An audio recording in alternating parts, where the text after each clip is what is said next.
Après cela, je répandrai mon esprit sur toute chair. Vos fils et vos filles prophétiseront, vos vieillards auront des songes, et vos jeunes gens des visions. Après cela, je répandrai mon esprit sur toute chair. Vous savez, l'eau de vie, c'est comparable au Saint-Esprit. Vous savez, oui, c'est comparable au Saint-Esprit. Ludo, tu peux me dire dans Jean chapitre 7, Jean chapitre 7, verset 37 à 38. Chapitre 7. Oui.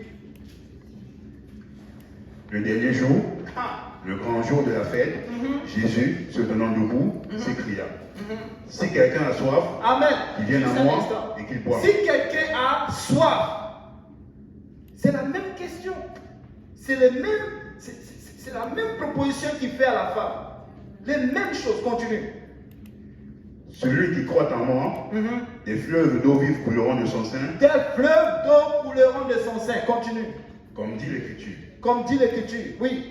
Il dit cela de l'Esprit que devaient recevoir ceux qui croyaient en lui, car l'Esprit n'était pas encore, parce que Jésus n'avait pas encore été glorifié. Parce que Jésus n'avait pas encore été glorifié. Donc Jésus était en train de tendre la main. Il faisait une proposition à la dame. Il lui préparait le chemin. En fait, c'est préparer le chemin aux nations.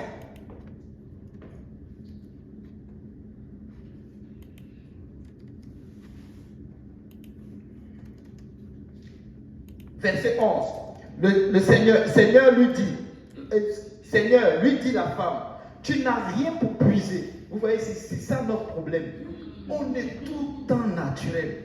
Si on ne pousse pas pour tomber dans le spirituel, ça va être difficile de savoir ce que le Seigneur est en train de parler. C'est pourquoi quand les gens rentrent dans l'église, on prie pour qu'ils reçoivent le Saint-Esprit. On veut qu'ils reçoivent le Saint-Esprit. Parce que quand ils reçoivent le Saint-Esprit, amen, leur esprit va être ouvert. Leur esprit va être sensible à ce que nous sommes en train de faire ici. À ce que le Seigneur est en train de faire au milieu de nous. Vous savez, si quelqu'un rentre ici, il va dire non, vous êtes fous.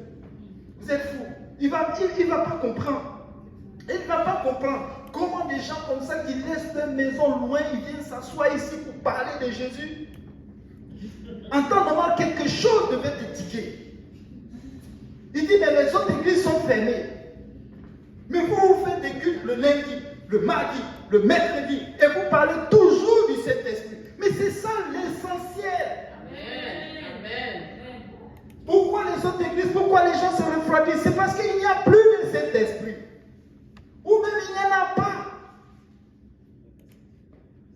Amen. Autant le sang circule en toi, autant le Saint-Esprit doit circuler en toi si tu dis que tu es chrétien. Le Saint-Esprit, c'est Jésus qui vient vivre en toi. Et c'est une promesse. Et c'est ça qui nous rend sensibles, c'est ça qui nous rend joyeux. Amen. Hein? Qui a écouté les témoignages de nos pasteurs il n'y a pas longtemps? Le dimanche passé. C'est incroyable. Si vous ne l'avez pas écouté, allez écouter. Oh mon Dieu! Je croyais que j'étais pris. Mais, oui, partant du pasteur Tafari, notre pasteur Kaozi, le pasteur Benji, mais oui, eux tous ont vécu des situations difficiles. Ils étaient totalement plongés dans des situations difficiles, comme chacun de nous, peut-être même pire que nous.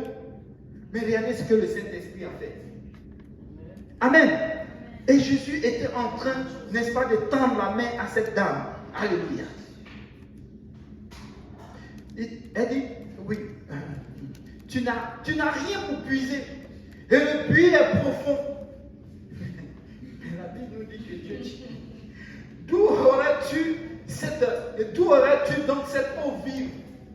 Oui, où est-ce que tu vas trouver cette eau vive? Es-tu plus grand que notre père Jacob? Oh, qui nous a donné un puits et qui en a bu lui-même, ainsi que ses fils et ses troupeaux. Vous savez, à l'époque de Jacob, c'est vrai, il y avait une situation difficile. C'était la sécheresse. Ils ont eu besoin d'aller en Égypte pour pouvoir avoir, n'est-ce pas, de quoi manger. Mais laissez-moi vous dire, La Bible nous dit que le rocher qui suivait le peuple de Dieu, c'était Christ. Alléluia. Alléluia. C'était pas n'importe qui. Les Juifs l'ont interrogé. Tu crois que tu es plus grand que Abraham? Il dit avant même qu'Abraham ne souffre, je suis. C'est la guerre. C'était la guerre. Les gens l'ont regardé et dit, mais toi, tu n'as même pas 30 ans. C'est pas c'est 30 ans, mais ouais. Vous voyez, quand tu n'es pas dans le spirituel, c'est difficile de comprendre ces choses. C'est pourquoi nous, d'après Pasteur, on veut pomper le Saint-Esprit quand vous venez pour la première fois. Si tu es là que tu m'entends, si tu n'as pas le Saint-Esprit, tu ne peux pas être dans l'émotion comme je suis actuellement. Non, tu ne peux pas comprendre. C'est difficile. C'est difficile. C'est vraiment difficile. Le Saint-Esprit te connecte. Le Saint-Esprit te fait corps avec Christ. Pour que tu puisses connaître ses pensées. Pour que tu puisses connaître ce qu'il veut. Amen. Tout à l'heure, on va voir.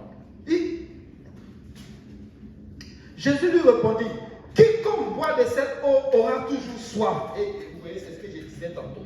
Il aura toujours soif. Amen. Mais celui qui boira de l'eau que je lui donnerai n'aura jamais soif. Amen. Alléluia. Et